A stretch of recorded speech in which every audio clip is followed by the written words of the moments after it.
எதிர்நீச்சல் சீரியலோட இன்னைக்கான ப்ரோமோ என்னென்னா, சக்திக்கு பிரச்சனைன்னு தெரிஞ்சதுமே ஜனனி வந்து நல்லா கோவத்தில் இருக்கிறாங்க.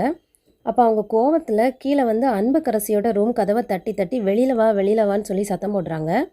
அன்புக்கரசி வெளியில் வந்ததுமே வீட்டை விட்டு வெளியே போயிருன்னு சொல்லி அவங்கக்கிட்ட சண்டை போடுறாங்க. அதை பார்த்ததுமே அன்புக்கரசியோட அண்ணன் வந்து அன்புக்கரசிக்கு சப்போர்ட்டாக வந்து பேசுகிறாரு.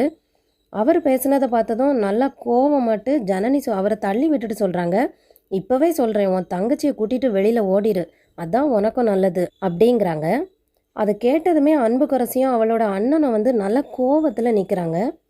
குணசேகரன் வந்து அவங்க ஃபேமிலியில் எல்லாரும் இருக்கும்போது ஜனனி கிட்ட சொல்கிறாரு, உன் புருஷனை மரியாதையாக ராமேஸ்வரத்துலேருந்து மூட்டையை கட்டிட்டு வர சொல்லிடு, இல்லைனா உன் புருஷன் வீடு போய் சேர மாட்டான் அப்படின்னு சொல்லி மிரட்டுறாரு.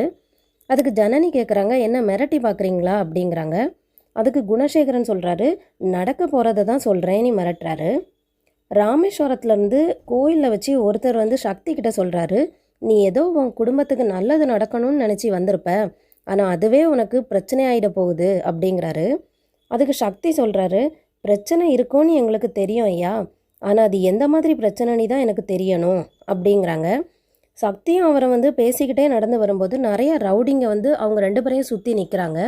அந்த ரவுடிங்க கிட்டேருந்து சக்தி அவனாக தப்பிச்சிடுறானா இல்லை யாராச்சும் வந்து காப்பாற்ற வராங்களாங்கிறத நம்ம பார்த்து தெரிஞ்சுக்கலாம். இந்த ரவுடிங்க வந்து எப்படியுமே குணசேகரன் அனுப்பின ஆளாக தான் இருக்கணும். அவர் சொன்ன மாதிரியே வந்து சக்தியை கொலை பண்ணிடுறாரா இல்லையாங்கிறத நம்ம எபிசோடை பார்த்து தெரிஞ்சுக்கலாம்.